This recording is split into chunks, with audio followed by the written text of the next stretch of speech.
stepping up to the plate here, going up against NL this week from Versus Vortex is going to be NASR versus the Vortex, and that's going to be our first match. This is going to be a good one. I want to see how this carries out throughout the rest of Street Fighter League. Once again, this is a round-robin tournament. Everybody will get to play the other team once again. So you get to play them twice. 30-game season that we have for you guys, and plus these guys are obviously going to learn more as the season goes on. They will have counter moves to take on whatever team they may come across from the information that they got early in the season. It just plays out so well each and every time, man. But I can hear the crowd chants. That means we're getting to the versus screen. Let's get to the game. Nephew versus NL. Let's go. Man, if you actually hit me and finished that sentence with 30 seasons, one game, I would have been like, yo, I'm down. I don't know how logistically that'll work. I was about to say. Let's talk about the games real quick. Luke, coming in from NL. Juri, from the side of Nephew. Here we go, game one. I like that start too, right? That's a great way to kind of initiate your offense. And look, now he's looking to try to bully against NL, but once you're in this position, you're kind of stuck in Sandblast range. Damn, that actually clipped. Looking real confident in the neutral up until you get hit. And now you're going to the corner. Here comes Enel. While Half-Life already gone. Perfect throw, back throw, of course. I love his awareness to always do that. You get the perfect parry. Back throw for the switch of the position. Speaking of, Enel. We gotta change up the timing. If we're gonna use that block string again, if you're Nephew, there is another way to kind of like change your timing up with different normals, but it's like, it's gonna be difficult.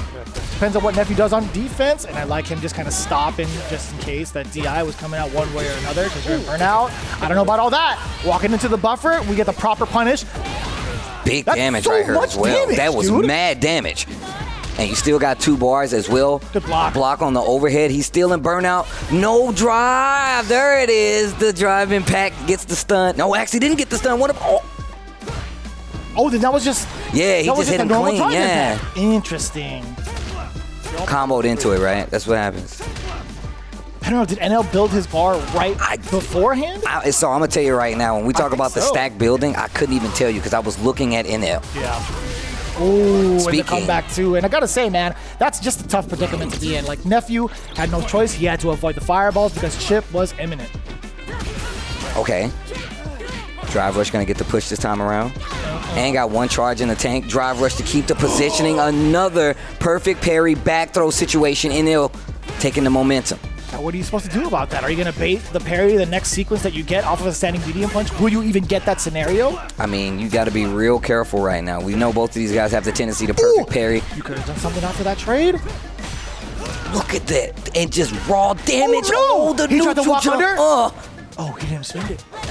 He didn't spend it. It wouldn't have killed. I get it. Oh, I don't know about all that. A little sus. Nephew thinking he might have been able to land an opening into a level 3, but he pays for it dearly. With the game. Yeah, and you gotta throw him a bit more. Or if you're not gonna throw, just do a shimmy because he will tech. You just have to. I think the medium, you just watch out for the parry. He's doing it every time. Do medium throw, for example. Keeps the corner positioning very well, even when he's in these situations where his back is to the wall. He's been so present to get the parry into throw or just to get the position switch. Perfect parries. Doesn't want to eat any sort of damage to the drive gauge. Okay. Back throw. Drive rush tries to bait something out with the whip normal. Whoa, wow, the reach. Confirm. I like that. So much corner carry on that confirm as well. Really, really important now to enforce the point or at least bully your character or opponent into the corner. So again, going into the standing medium punch sequence, NL is just completely ready for it. It wasn't a perfect parry this time, but it did throw Nephew off guard. You can't throw him again. But you know, Nephew might have thought the same thing, a little overzealous on the read defensively. A little scratch of the head there to Nephew, trying to figure it out before he gets fully downloaded. It's been all NL thus far. Oh my gosh, just a repeat offender with the throws. Goes for the break. Tries to check the dash rush with the crouch medium kick. Not going to work out. Okay, finally finds a hit. Let's see what Nephew does with this. Okay. Which way? We got to take him to the corner, right? There's going to be a decent amount of damage. The scaling is already in effect, right? There's not going to be too much out of that other than the corner carry. The jump back defensively from NL. Meter just about done. Gets the hit on the powered up version of the projectile, but still fighting out of this corner. NL puts Juri in burnout. I think he's chilling, right? He's willing to take some of this chip damage, slowly trying to build up his meter. Excellent back throw against NL. Halts the movement, maintains the life lead, and now builds the drive gauge back. And just blocking a bunch of these projectiles. Nephew Walk swings back. a little too early. NL, the smooth criminal, as he steals the round from Nephew clean into the combo level 3. Damn. That micro walk backwards, just getting out of the range of the throw, full on punish. NL was absolutely ridiculous. His defensive game is just as strong as his offense for sure.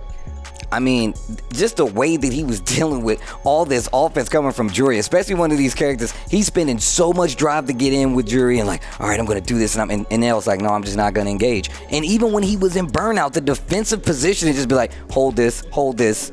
Couldn't even find a way in to like break the defense. NL with an amazing start for Versus Vortex.